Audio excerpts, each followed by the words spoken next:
లంచం అడిగినందుకు చెకింగ్ అధికారిపై చెప్పుతో దాడి, సంగారెడ్డి జిల్లాలో ఘటన.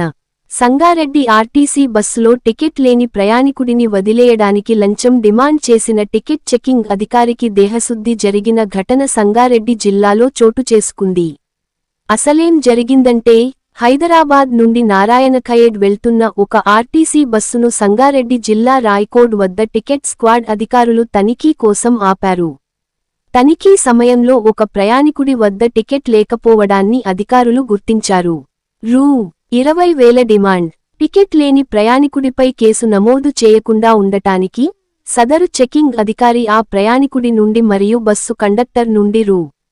20,000 లంచం డిమాండ్ చేసినట్లు సమాచారం. తిరగబడ్డ కండక్టర్, ప్రయాణికులు.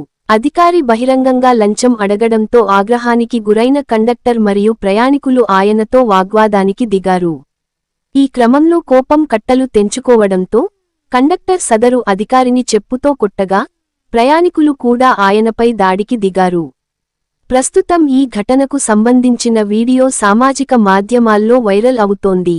అవినీతికి పాల్పడే అధికారులకు ఇలాగే బుద్ధి చెప్పాలని కొందరు అంటుండగా, చట్టాన్ని చేతుల్లోకి తీసుకోవడం సరికాదని మరికొందరు అభిప్రాయపడుతున్నారు.